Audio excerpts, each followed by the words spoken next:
Jika manusia mati, maka berhentilah dia beramal. Maka dalam Al-Quran akhir surat Munafikun Allah mengatakan, wa anfiqu mimma razaqnakum. Ini kata-kata bagi saya lucu. Allah itu lagi main-main sama kita, tapi kita lupa, kita ngerasa terlalu serius. Apa kata Allah? Berinfaklah kamu, keluarkanlah zakatmu, keluarkanlah wakafmu, keluarkanlah sedekahmu, mimma razaqnakum, dari yang kami berikan kepadamu. Lucu nggak nih Pak? Saya titip ke Bapak, terus saya minta lagi, terus Allah bilang, keluarkanlah yang saya titip itu milik Bapak atau milik saya? Saya titip nih, terus saya minta, gimana? Cuma karena manusia lupa, dikira titipan itu punya dia. Bener? Oh Ustadz, itu nama suratnya SHM, surat hak milik saya. Ya ntar juga mati Pak. Emang kalau kita meninggal kita bawa tanahnya? Kan enggak. Bapak sadar nggak Pak? Satu kancing di baju kita itu hisapnya lama itu Pak.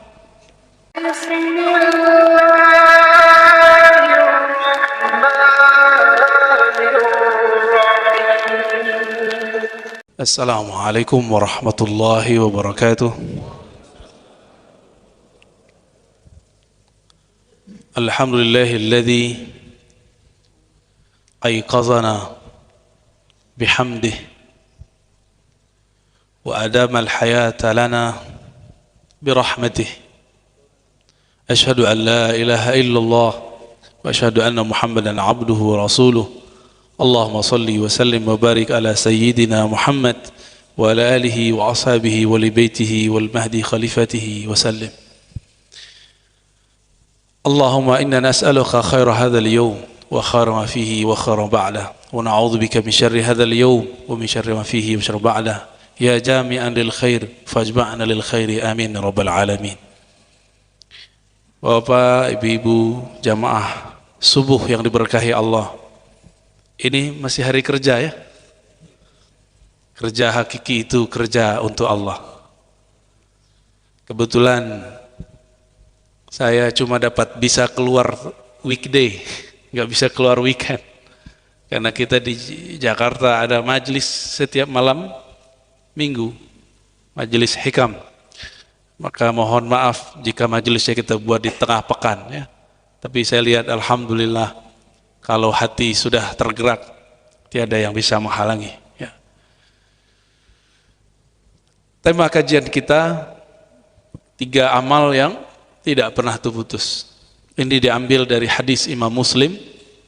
Idza matal insan inqata'a amaluhu illa min 3. Ini ada yang salah menerjemah sebenarnya. Dibilang salah, mungkin dulu bahasanya begitu.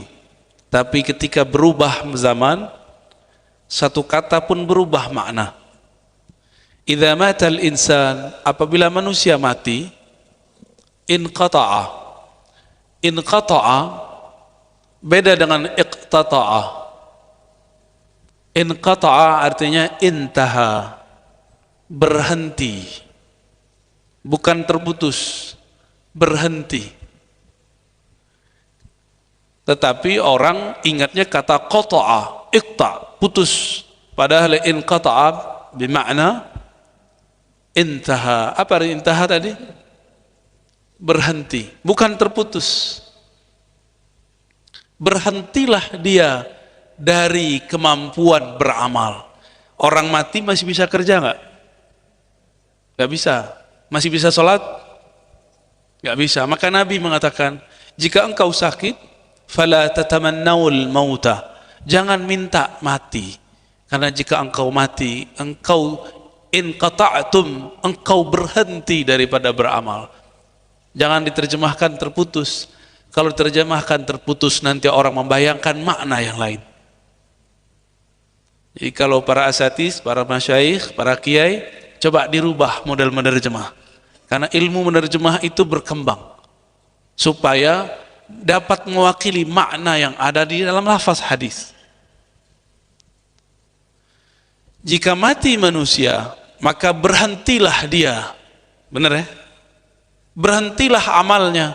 Amalnya tidak bisa diteruskan. kecuali ada 3 amal yang masih berlanjut. Yang pertama, sudah hafal ya, apa aja? Shadaqatun jariyah. Bukan amal jariyah, tapi shadaqatun, sedekah yang mengalir, bukan amal yang mengalir, beda. Tapi yang kita dengar biasanya apa? Amal jariyah itu bahasa Arab tapi ala Indonesia. Ya. Kalau ala Arabnya apa? Shadaqah. Sedekah yang mengalir. Berarti ada sedekah yang tidak mengalir. Sudah makan, selesai deh. Tapi ada sedekah yang mengalir. Kita bangunkan masjid, kita bangunkan pesantren, kita wakaf. Itu mengalir. Kita buat jalan, kita buat jembatan. Itu yang jariyah. Jariyah artinya mengalir terus. Yang kedua, ilmun yuntafa'u bih. Ini terjemahan harfiah dulu. Ilmu yang dimanfaatkan. Apa maksudnya ilmu yang dimanfaatkan? Berarti ada ilmu yang tidak dimanfaatkan. Kenapa ada ilmu dimanfaatkan dan tidak dimanfaatkan? Karena proses guru dan murid berlanjut atau tidak berlanjut. Maka ilmun yuntafa'u bih berarti berlanjutnya proses belajar mengajar. Itu yang disebut ilmun yuntafa'u bih, yang ujungnya adalah amal. Boleh juga diartikan itu membuat majelis, membuat pesantren, masuk di situ juga. Pesantren itu bukan hanya bangunan. Bangunan hanyalah fasilitas. Inti dari pesantren adalah ilmu. Kami dulu diajar oleh para masyayikh, kalau mau bangun pesantren, bangunlah dari ilmu, jangan bangun dari bangunan. Karena ilmu yang permanen, bangunan tidak permanen. Kalau kita memikirkan bangunan, beruban sebelum waktunya. Tapi kalau kita memikirkan ilmu, kita bahagia setiap masa. Ini saran kami kepada siapapun yang sudah memutuskan hidupnya, mewakafkan hayatnya untuk ilmu, untuk bangun pesantren. Bangun saja Pak, kajian-kajian. Karena ilmu itu sifat Allah, maka Allah yang langsung backup. Allah yang langsung backup. Kenapa? Dialah Al-Alim. Jika kita menompang dalam ilmunya, Allah akan membackup kita kapan saja. Kita tidur pun ilmunya bergerak. Kita lupa pun ilmunya tetap naik. Yarfa'illahu alladhina amanu minkum walladhina utul ilma darajat. Yang diangkat Allah itu 2 saja. Satu mukmin, satu orang yang diberi ilmu. Ini kata kunci. Ilmu itu diberi. Maka jangan pernah merasa sok berilmu, karena ilmu itu diberi. Jangan pernah terbersit mengatakan kalau bukan saya tidak ada orang. Kalau bukan saya tidak ada yang datang. Kalau bukan orang ini telah menyekutukan dirinya dan Allah Subhanahu wa taala. Ilmun yuntafa'u bih. Imam Al-Ghazali mensyarah hadis ini. Apakah ilmu yang paling manfaat? Ilmu yang paling manfaat adalah ilmu mengenal Allah. Maka orang yang paling manfaat di dunia adalah orang yang berjasa mengenalkan umat kepada Allah. Maka saya sarankan diri saya sendiri dan kita semua, terutama yang bergerak di ma'had, di pesantren, di masjid, di dunia dakwah, mau mulia di sisi Allah, maka ajaklah umat mengenal Allah. Bukan mengenal diri sendiri. Jangan sibuk untuk membangun popularitas. Karena hanya Allah lah yang maha zahir. Menompanglah dalam zahirnya. Bagaimana cara kita menumpang dalam zahirnya? Habiskan zahir kita dalam zahirnya. Habiskan keinginan kita dalam keinginannya. Habiskan ilmu kita dalam ilmunya. Jadi kalau masih merasa diri ini sesuatu di hadapan Allah, kita ini tidak dianggap apa-apa di sisi Allah. Itulah makna walladzina utul ilma darajat. Sejauh mana kita merasa ilmu ini dari Allah, sejauh itulah Allah mengangkat derajat kita. Di antara para nabi, nabi mana yang paling merasa ilmunya dari Allah? Nabi Muhammad sallallahu alaihi wasallam. Itulah sebabnya kenapa beliau umurnya pendek tapi ilmunya paling panjang. Umurnya pendek cuma 63 tahun mulai dakwah umur 40 tahun, berarti hanya sekitar 23 tahun. Sekarang sudah 15 abad, ilmunya masih bermanfaat karena beliau dulu gigih. Cuma 10 tahun belum mengajarkan sholat di Madinah, tapi beliau 13 tahun mengajarkan tauhid di Makkah. Maka ajarkan dulu umat siapakah Allah, baru ajarkan menyembah kepada Allah. Inilah yang disebut oleh para ulama awwaluddin ma'rifatullah. Itu bukan hadis ya, tapi diambil dari hadis Nabi. Ud'uuhum ilallah fa'idha arafullah fa'murhum bis salah. Ajaklah mereka mengenal Allah, ajaklah mereka mengenal Allah. Jika mereka telah arafuhu, telah bermakrifat kepadanya, maka ajaklah mereka sholat. Jadi jangan sholat dulu yang diajarkan, ajarkan dulu kenal. Karena tidak semua orang kenal kepada Allah, maka kita serahkan ilmu mengenal Allah itu kepada ahlinya. Ini Bapak Ibu kalau punya anak, taunya agama itu sholat. Sholat itu nomor 2. Pertama apa dulu? Mengenal Allah. Kenalkan dulu sifatnya, kenalkan dulu kebaikan-kebaikannya, kenalkan bahwa kalau bukan karena kudrah iradahnya, alam ini tiada. Nanti di akhirat Allah tersenyum, ajiba rabbuka, Allah tersenyum, Allah kagum melihat ada beberapa orang, bahkan ajiba itu bisa diartikan Allah heran, melihat beberapa hamba, bahkan banyak hamba masuk surga dirantai, dipaksa masuk surga. Itu maksudnya gimana? Jadi ada orang sewaktu dia di dunia, dia tidak beramal kecuali yang wajib-wajib. Karena orang tua dia mengatakan dulu, ya, guru-gurunya, kamu wajib sholat 5 waktu. Akhirnya setiap sholat dia merasa itu kewajiban, dia merasa itu beban. Nanti di akhirat dia itu bingung. Di padang mahsyar itu orang kan kayak orang linglung, Pak. Tiba-tiba Allah kirim malaikat rahmat, itu tangkap tuh mereka, masukin surga. Biasanya kalau ditangkap masukin mana? Neraka. Ini ditangkap masukin, maka disebutkan ajiba rabbuka, Allah takjub, kok ada orang dipaksa masuk surga. Tangkap masukin surga, Pak. Ada yang ditangkap karena amal sholatnya, ada yang ditangkap karena dia bersedekah. Dia merasa zakat itu wajib, maka dia keluarkan zakat, maka Allah pun tersenyum, ya. Nabi SAW pernah bersabda, ittaqun nar walau bisyikki tamrah. Bersedekahlah kamu sehingga antaramu dan neraka terbangun tameng. Sahabat bertanya, wahai Rasulullah, aku tidak punya uang, aku tidak punya fulus. Apa kata Nabi? Qaulun ma'rufun sadaqah. Kata-kata yang baik pun adalah sedekah.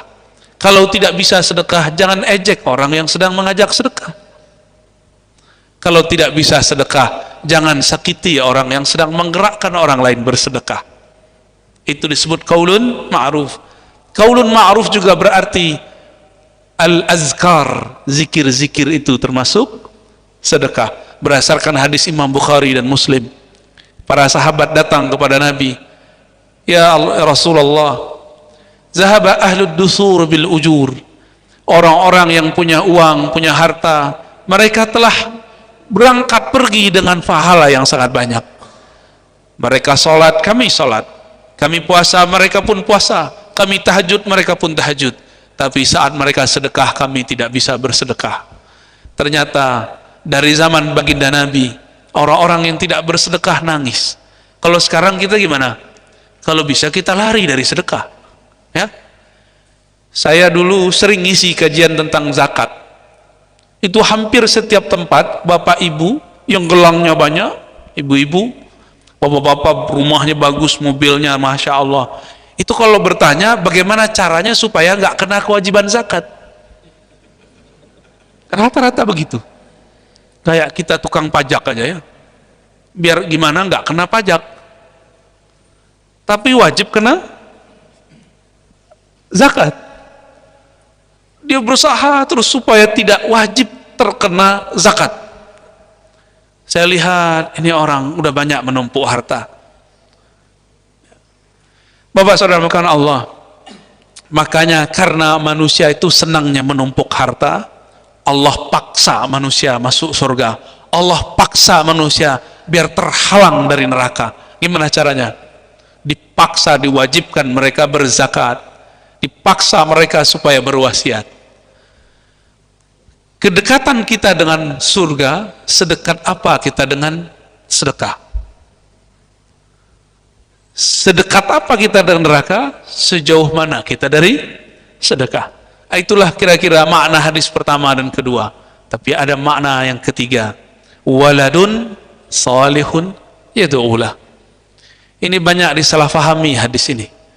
Anak yang soleh yang mendoakan kedua orang tuanya. Apa kata kawan? Kalau bukan anak tidak sampai. Loh, hadisnya tidak bicara begitu. Hadisnya tidak bicara begitu. Hadisnya lagi bicara orang tidak bisa lagi beramal kecuali dia punya aset tiga. Aset pertama, harta yang dia sedekahkan dan sedekahnya mengalir. Dua, ilmu yang dimanfaatkan. Yang ketiga, anak soleh yang mendoakan. Hadisnya tidak bilang selain anak tidak sampai. Dari mana itu zikirnya? Dari mana itu ilmunya? Jadi ada orang baca hadis pakai nafsu, cari hadis untuk membenarkan pikiran sendiri. Selain anak tidak sampai. Kalau begitu besok dia mati kita nggak usah sholatkan. Kita bukan anaknya. Ya, mau Pak? Ini siapa yang bilang kalau bukan anak tidak boleh? Tidak boleh kita doakan. Tidak sampai jika didoakan. Tidak sampai jika dizakatkan, disedekahkan. Ya sudah, dia mati besok biar anaknya yang urus. Kalau dia tidak punya anak, kita tendang aja masuk lahat. Di Palembang atau di Sumatera Selatan ada namanya lahat ya.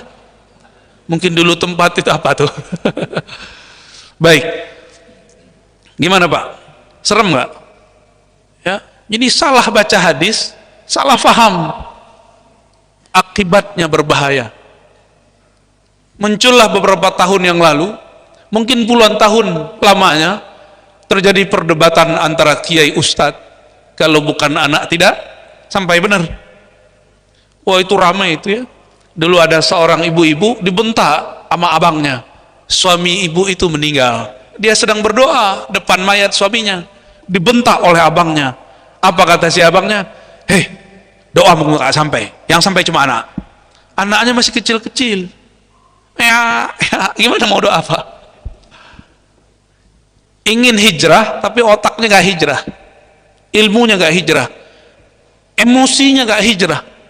Beragama tapi tidak mengagamakan emosinya. Ya. Jadi apa maksud hadis ini?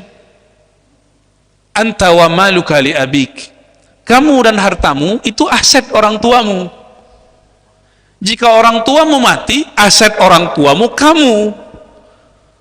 Maka jika kamu masih sholat, masih doa, itu sama dengan mereka masih beramal di sana.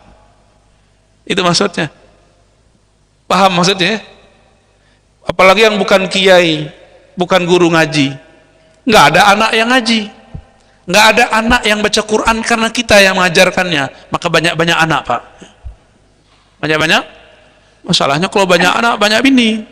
Bininya nggak sepakat. Ya, jangan salah paham ibu ya.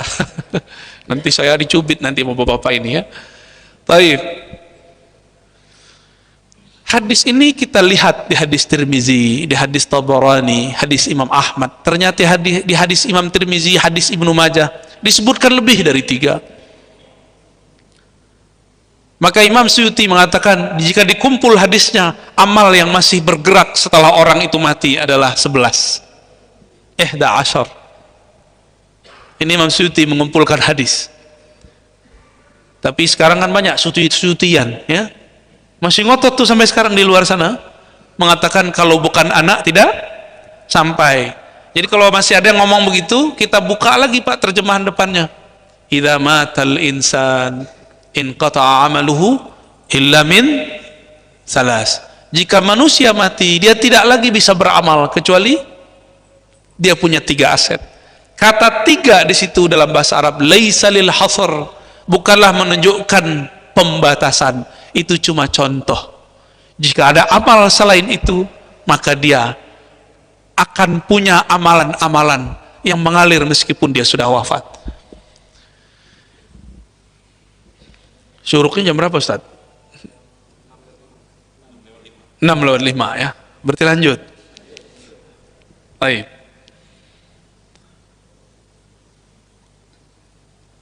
Apa itu Ustaz? Wah, nanti aja Ustaznya.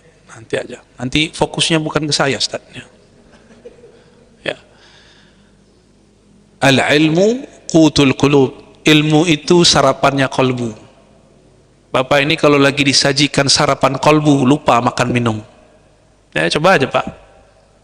Tapi kalau dihadang sama minum begitu, lupa sama saya. Maaf Ustaz ya. Dalam satu versi riwayat yang kita dapat Shalawat Tibbil Qulub, diriwayatkan oleh Sayyid Muhammad Alwi Al-Maliki, Allahumma salli ala Sayyidina Muhammad Tibbil Qulub wa dawaiha wa afiyatil abdani wa shifaiha wa nuril absari wa diyaiha wa jilaiha ya wa qutil arwah wa ghadaiha. Ini kalimat penting. Qut, apa arti qut? Makanan. Makanannya ruh itu sholawat. Gizinya ruh mengenal yang disolawati. Maka orang yang belajar tentang Nabi pasti segar badannya, segar pikirannya. Orang-orang yang kuat rohaninya karena dia sudah memberikan nutrisi sholawat ke dalam jiwanya. Jadi yang lemah-lemah jiwa ini suntik dengan sholawat Pak. Vaksinasi sholawat. Jangan cuma vaksin badan ya. Ini semoga nanti pemerintah kita mulai mencabut kewajiban bermasker karena sudah 90% ya bervaksin, benar. Oh, masih banyak ustadz melarang vaksin. Ustadz ya sudah, ustadz itu gak usah, gak wajib kok vaksin secara agama, tapi diwajibkan secara kenegaraan karena kewajibannya dihimbau oleh ahli kesehatan yang mengerti ilmu kesehatan. Meskipun ada satu dokter tidak mau ya, kita ikut saja mayoritas mereka. Ustadz ini konspirasi. Ya, nggak ada yang nggak konspirasi ya. Semuanya konspirasi. Hidup ini lahun, ya, laibun, zinatun, tafakhurun, ya semuanya konspirasi. Sebaik-baik konspirasinya Allah Subhanahu wa taala, ya. Jika manusia mati, maka berhentilah dia beramal. Maka dalam Al-Qur'an akhir surat Munafikun Allah mengatakan wa anfiqu mimma razaqnakum. Ini kata-kata bagi saya lucu. Allah itu lagi main-main sama kita, tapi kita lupa, kita ngerasa terlalu serius. Apa kata Allah? Berinfaklah kamu, keluarkanlah zakatmu, keluarkanlah wakafmu, keluarkanlah sedekahmu. Mimma razaqnakum, dari yang kami berikan kepadamu. Lucu nggak nih Pak? Saya titip ke Bapak, terus saya minta lagi, terus Allah bilang keluarkanlah yang saya titip itu milik Bapak atau milik saya? Saya titip nih, terus saya minta, gimana? Cuma karena manusia lupa, dikira titipan itu punya dia. Bener? Oh Ustadz, itu nama suratnya SHM, surat hak milik saya. Ya ntar juga mati Pak. Emang kalau kita meninggal kita bawa tanahnya? Kan enggak. Bapak sadar nggak Pak? Satu kancing di baju kita itu hisapnya lama itu Pak. 1.000 rupiah yang kita simpan di dompet itu lama tuh hisapnya. Dihisap bener. Ditanya, nih kamu dapatnya di mana? Kerjaanmu dulu apa? Dipakai untuk apa? Dibagi tidak? Oh lama itu pertanyaannya. Jadi baju kita nih, kopiah kita nih, ditanya semua, jangan kira nggak ditanya, apalagi mobil Bapak itu ya, kuda Jepang itu ya, kudo Jepang. Itu berat itu Pak pertanyaannya. Rumah kita, kan jangan nafsu ngeliat duit. Duit itu beban. 1 rupiahnya ditanya Allah, berat pertanyaannya, panjang. Karena malaikat Munkar Nakir dan malaikat tentara-tentaranya, sekretarisnya Munkar Nakir itu banyak. Ada malaikat Ruman, ada macam-macam nama malaikatnya. Itu kalau nanya tuh detail, lebih detail daripada BPK dan KPK. Kalau BPK, KPK masih bisa dikibulin, kata orang sebelah ya. Kata orang yang bisa ngubulin. Makanya banyak orang yang bisa lari daripada kewajiban pajak, benar. Banyak yang bisa. Tapi gimana kita mau lari ketika ditanya oleh malaikat-malaikat Allah dalam kubur? Gak bisa, Pak. Bagaimana cara supaya gak ditanya? Kembalikan titipan kepada yang menitipkan.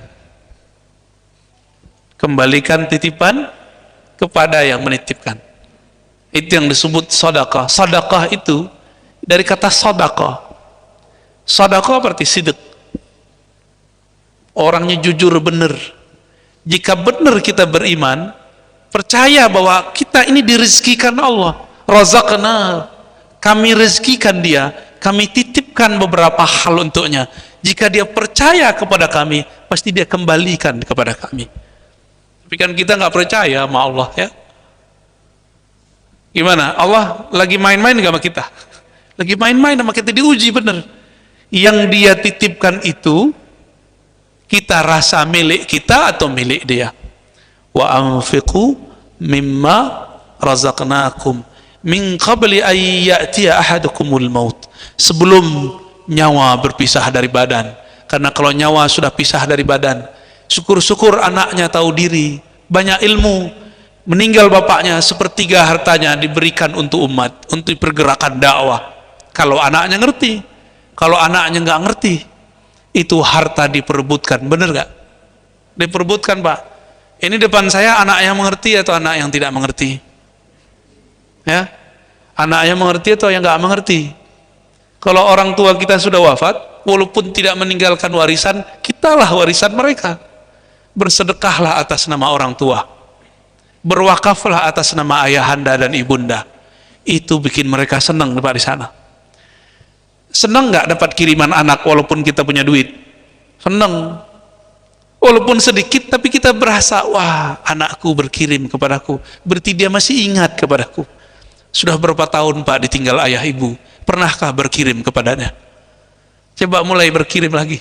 Jangan cuma kirim Fatihah, kirim sedekah cepat, kirim wakaf cepat itu. Jangan tunggu mati dulu. Tanah-tanah yang nganggur wakafin, itu cepat nyampainya. Kalau Fatihah tanya dulu ikhlas apa enggak ya. Kalau sedekah langsung Allah taruh antara kita dengan azab itu dipisah. Ittaqun nar walau bisyikki tamrah. Kalau kamu mau jauh dari siksa, maka buatlah tameng antara kamu dan neraka, walaupun cuma memberikan duit 1.000, 2.000. Dalam hadis disebutkan kurma ya, 1 tangkai kurma. Saya nggak punya apa-apa, ya sudah, tubuh ini kan sesuatu, buat sesuatu karena Allah, buat jasa karena Allah, itu juga sesuatu. Masa nggak bisa juga ya? Maka Bapak Saudara Allah, saya menghimbau, mari hidupkan satu sunnah yang sudah dilupakan banyak orang. Satu kali sahabat datang kepada Nabi, wahai Rasulullah, hadis Bukhari dan Muslim, inna ummi uftutilat, ibuku terjatuh dari onta lalu mati. Apakah jika aku bersedekah atas namanya, itu sampai kepadanya? Apa kata Nabi? Bala. Di riwayat Imam Muslim dan Nasai ditambahkan, apakah sedekah yang paling mulia, yang paling cepat, yang paling berat ya Rasulullah? Apa kata Nabi? Saqiyul ma, memberikan minum. Maka dia bersaksi, ya Rasulullah, saksikanlah kebun di depan Masjid Madinah, semua yang ada di dalamnya, kebun kurma, telaga air, saya wakafkan, saya sedekahkan atas nama Allah, diserahkan ke Baitul Mal. Dulu Baitul Mal itu resmi, sekarang inilah yang disebut filantropi masyarakat. Jadi orang-orang kita ini mengelola harta sedekah itu secara uruf, tradisi. Bisa dalam bentuk masjid, bisa dalam bentuk pesantren. Itu kesempatan Pak, regulasinya nggak susah, langsung saja ya. Bapak-bapak ini yang duitnya nimbun, bolehlah ya sedekah untuk atas nama orang tua. Pelit amat kita berkirim ya. Bapak kalau nggak ditelepon anak gimana Pak? Sedih ya. Kita nggak dikirimin hadiah sama anak, samping kita dapat kiriman, sedih nggak? Sedihnya bukan main. Jadi di alam sana mereka sedang transit di imigrasi barzakh. Segera bantu orang tua, mereka sedang tergadai nasibnya. Gimana caranya? Berinfak. Yang kita infakkan duit siapa? Dari Allah juga, bukan punya kita juga. Maka seharusnya orang-orang yang benar tauhidnya, dia tidak susah mengeluarkan harta untuk berbagi, karena sebenarnya itu milik darinya, Allah Subhanahu wa ta'ala. Mungkin agak 15 menit ada yang mau diskusi, tanya jawab, tafadhol ya.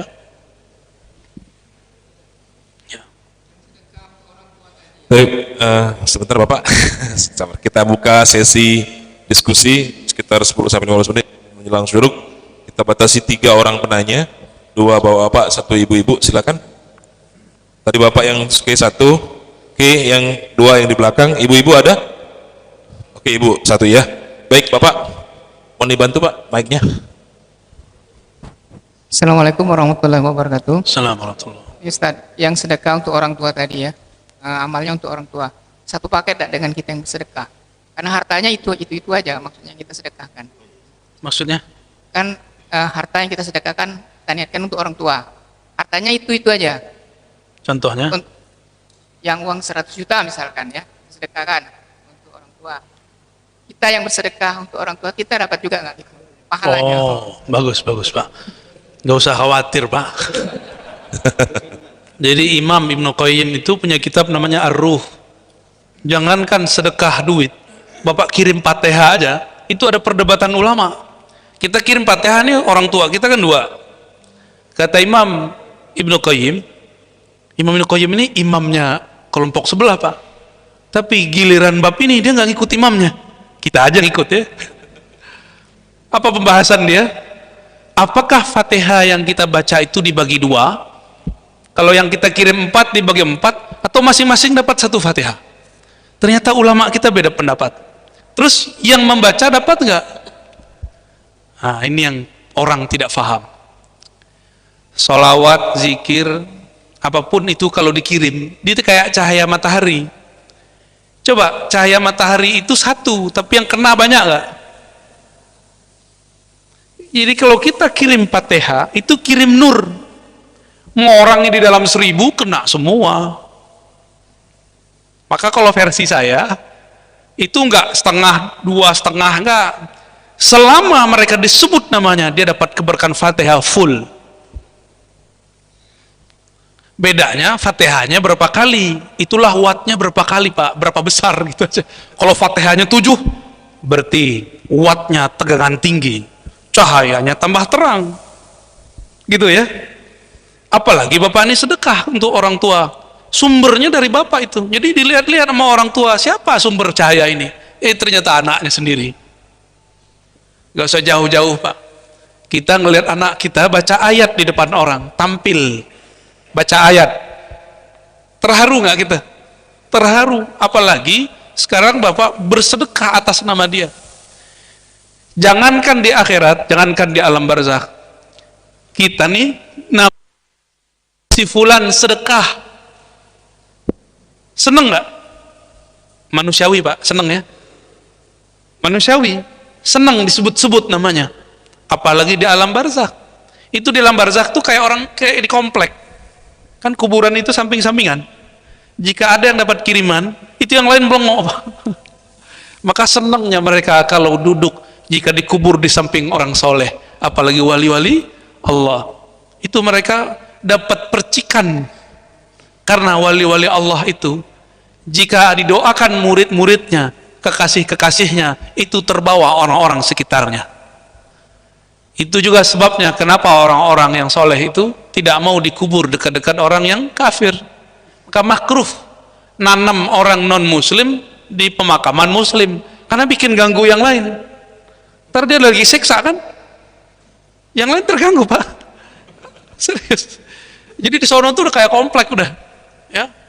Ada yang tiap hari dia teriak-teriak. Gimana kalau kita punya tetangga teriak-teriak disiksa orang terus, terganggu. Ya. Itu bukan main-main Pak. Saya bukan lagi dongeng, ini asli ya. Bacalah kitab-kitabnya ya, kitab Tazkirah Imam Qurtubi itu cerita tentang itu. Jadi Bapak nggak usah khawatir, yang Bapak sedekahkan itu dapat full, bahkan kalau ikhlasnya tinggi dikali 700. Ikhlasnya tak terbatas, maka keberkahannya pun tidak terbatas. Kalau Bapak masih ngitung-ngitung pahala, Allah hitung juga. Ya. Paling tinggi 10 kali lipat. Ini rahasia, orang yang dapat 10 kali lipat itu orang tidak ikhlas. 10 kali lipat itu di dunia. Al-hasanah, satu kebaikan, 10 kali lipat, bi asyri amsalihah. Ya. Itu ada hadisnya, ada juga ayat yang menyebutkan makna itu. Itu buat orang yang kurang percaya. Kalau orang percaya, minimal dia dapat 700. Jika dia lebih dari percaya, dia tulus. Tulus itu tiada batas, maka Allah pun membalasnya tanpa batas. Jadi jangan lagi sedekah supaya rezeki lancar. Itu berarti matre, ya, memberi karena sesuatu. Jadi kalau nggak lancar-lancar dia nggak beri. Ziarah supaya kerjaannya, proyeknya tembus. Dia cobalah ziarah, nggak tembus-tembus. Nggak mau saya ziarah lagi ya. Berarti ini orang beramal modus. Sama kayak orang muji-muji kita karena pengen ditraktir. Ya. Coba tulus. Itu unlimited Pak balasannya dari Allah. Karena Allah itu bi ghairi hisab. Membalas seseorang itu nggak ada hitung-hitungannya. Jor-joran Allah ngasih. Begitu Pak ya. Lanjut. Yang kedua, silakan Bapak yang pakai peci hitam. Assalamualaikum warahmatullahi wabarakatuh. Assalamualaikum. Terima kasih atas kesempatannya Buya. Saya mau bertanya saya Reno Anugrah Pratama, lagi S2 di UIN. Ingin bertanya Buya tentang yang poin yang kedua tadi, ilmu yang dimanfaatkan. Nah kebetulan saya tuh suka nulis buku Buya ya. Nah terkait ini, misal kita kan setiap hari juga belajar ya Buya ya.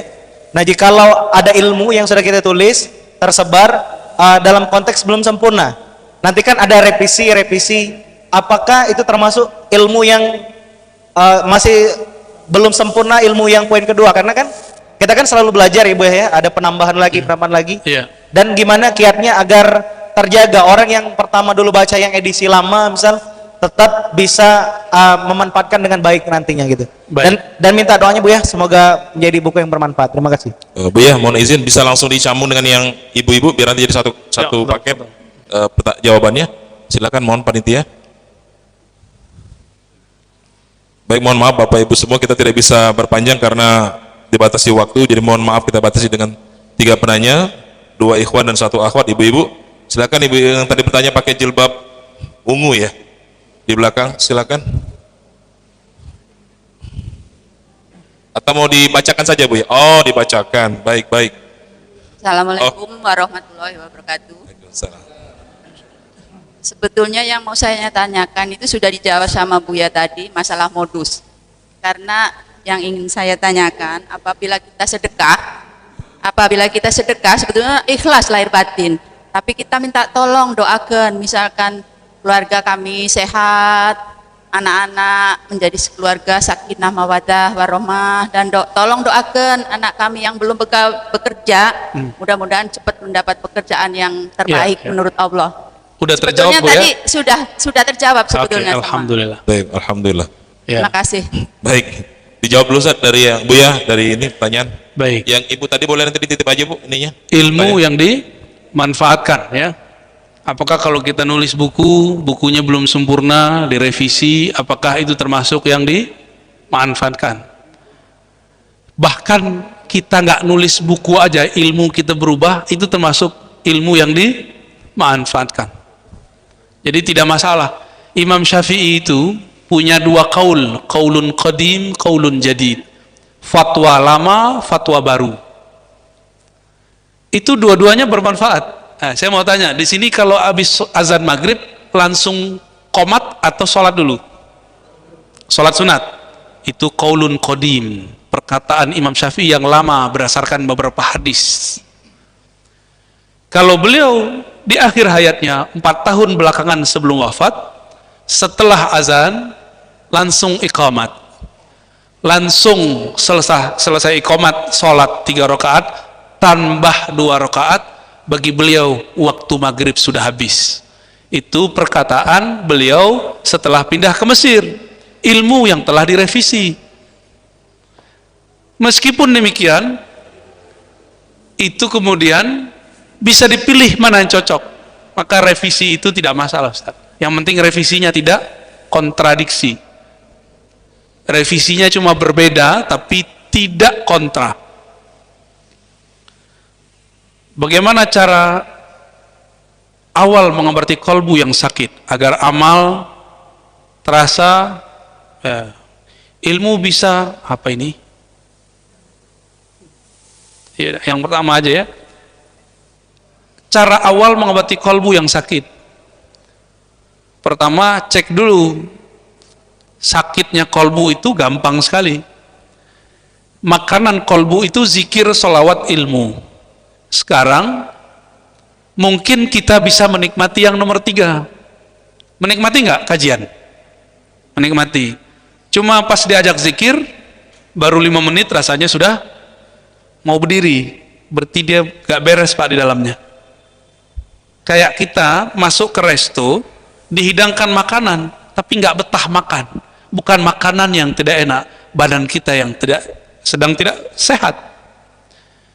Kalau Bapak ini masuk ke rumah makan, terkenal, tapi lidah lagi sariawan. Pas kita makan nggak enak, itu nggak enak lidah kita apa makanannya? Cuma ada beberapa orang gagal fokus, makanan yang dituang sama dia. Jadi ada orang yang nggak menikmati zikir Allahu kafi. Dia nggak menikmati itu karena pikirannya sudah diracuni oleh ilmu pembid'ahan, bukan pada tempatnya. Akhirnya dia tidak menikmati orang zikir berjamaah. Lalu dia katakan ini bid'ah. Jadi penyakit itu juga bisa disebabkan karena salah dosis ilmu, salah memasukkan ilmu. Dia tidak belajar bagaimana berselancar dalam perbedaan-perbedaan. Bisa begitu Pak. Kita sudah asik nih la ilaha illallah, dalam hati dia samping saya ini ahli bid'ah ini. Orang sudah nangis-nangis, dia masih berdebat di kepalanya. Maka sungguh beruntunglah kita punya guru yang bisa memantapkan ilmu. Jadi waktu dia menjelaskan bab-bab ilmu masuk ke dalam diri, itu nikmat paling dahsyat. Sehingga nanti kalau kita zikir nggak syak lagi. Nah, cari ilmu yang begitu, ya, cari ilmu yang hilang syak. Maka langkah pertama untuk mengobati kolbu, cari ilmu yang menghilangkan syak dalam kolbu. Jangan ilmu menyalah-nyalahkan orang yang dicari, ya. Siapa ulama di Palembang yang dijadikan tempat belajar kolbu? Wah, banyak Pak.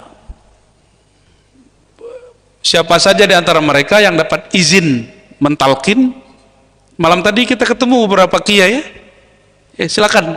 Tapi kan saya nggak boleh sebut-sebut nama Pak, sama kayak kejualan tadi ya. Bapak carilah sendiri, ya. Utlubul ilma. Masa orang yang tinggal di Jakarta jelasin ilmu di Palembang, ya? Nggak sopan saya nanti. Nanti kalau saya sebut satu yang lain iri. Tapi malam tadi kita ketemu itu banyak kiai, banyak ulama, ada mursyid, ada wakil talqin. Itu mereka ngumpul. Jarang-jarang Pak mursyid ngumpul, ya. Biasanya sibuk sama wiridnya sendiri. Malam tadi alhamdulillah mereka ngumpul, ya. Tandanya mereka ini bisa ngumpul kalau ada yang ngumpulin, ya. Udah, pertanyaannya beres. Alhamdulillah. Baik Bu ya, tidak terasa waktu kita sudah masuk waktu syuruk. Sebelum kita akhiri, mohon dipimpin dengan doa Bu ya. Baik. Gimana Ya, panitia? siap. Boleh diizinkan satu lagi? Baik, singkat saja Bapak. Waalaikumsalam. Waduh, gabungan Arab dan Barat itu. Ya. Masya Allah.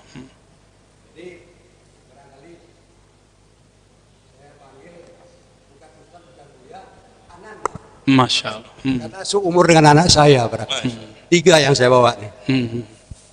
Yang satu ahli surga yang saya bawa, anak angkat tunanetra. Gitu. Jujur, saya ngefans sama Ananda Ar-Razi. Masya Allah. Oh, Setiap hari saya buka YouTube, salah orang kali Pak. pengajian dengan dik doang, Iya, iya. gitu ya. Terus saya juga suka buka YouTube Syekh Profesor Buya Sakur. Buya Sakur. Iya. Ya, ya. Saya juga suka buka YouTube Dr. Farudin Faiz. Oh, yang Jogja ya. Ya. Saya juga suka buka YouTube Profesor Nasruddin Umar. Gus Baha enggak? Gus Baha juga. Oh, ngerti bahasa Jawa? Iya, Gus Ya. Baha juga. Saya suka Iya. buka. Jadi karena banyak waktu pensiunan, setiap hari saya buka. Jadi gini, anak Anda Ar-Razi yang dimuliakan Allah. Untuk belajar mengenal Allah, Ya. awalu di ma'rifatullah. Itu kata Allah, aku akan memberikan petunjuk pada siapa yang aku kehendaki. Berarti tidak semua orang. Ada terpilih barangkali orang tertentu. Ya. Mungkin ada faktor titisan, ada faktor zuriat, dan sebagainya. Kemudian yang kedua, pertanyaan saya Pak Ustadz. Bisa dipersingkat Bapak? Maaf, waktu yang terbatas Bapak. Yang kedua, saya sering dengar istilah taholli, tahalli, tajalli. Inilah proses untuk mencapai Nur Muhammad. Alhamdulillah, terima kasih. Mohon penjelasan. Ini pertanyaannya pendek tapi jawabannya panjang ini sekarang. Buya. Ini pertanyaannya 12 pertemuan di kampus Pak. Iya, betul. Allah yahdi, memberi petunjuk hidayah, may yasha, siapa yang dia kehendaki. Tapi kan itu baru satu ayat Pak, ada ayat lain. Siapa yang ihtada, ya, mencari petunjuk, fahuwal muhtad, dialah orang yang dianggap Allah mencari. Jadi hidayah itu dicari juga, ya. Terus apa lagi? Ayat yang barusan dibaca oleh Ustadz Musa, ya. Walladzina jahadu fina lanahdiyannahum subulana. Siapa yang bermujahadah di jalan kami, maka kami tunjukkan, kami berikan mereka hidayah. Ya suka-suka Allah, iya, karena hidayah milik dia. Contohnya gini Pak, Bapak orang kaya, direktur, saya mau minta proposal, tulisannya di situ 1M, Bapak suka-suka kan ngasihnya berapa? Bisa 10M ya Kak? Saya ngajuin 1M, ya Ustaz ya? Ya, Ustadz untuk Siddiqin ngajuin 1M. Kata Bapak, karena beliau manggil saya Ananda, saya panggil Ayahanda ya. Ayahanda, ini yang datang Ananda ini. Ya, Ananda cuma minta 1M. Kali dikasihnya 10M, kan Ananda. Itu contohnya Pak ya. Itu kode keras Ustaz. Jadi jangan dikira itu Allah itu pelit Pak, bukan. Allah itu pemurah, karim. Karim itu artinya pemurah. Kalau kita terjemahan kita kan maha mulia, itu terjemahan biasa. Kalau terjemahan di kitab Asmaul Husna, itu artinya maha pemurah. Yang orang minta 1, Allah ngasihnya 10. Siapa yang dapat cahaya nurul karamah, itulah Nur Muhammad yang Bapak maksud tadi. Orang mintanya 1, dia kasih 10. Itu berarti Nur Muhammad udah ada dalam dirinya. Itu udah lebih cepat daripada takhalli, ya, tahalli dan tajalli. Jadi ada jalur pintas Pak di situ. Segala sesuatu itu ada jalan tikus, benar. Tapi jangan jadi tikusnya. Jadi gimana caranya? Kita jawab masalah hidayah.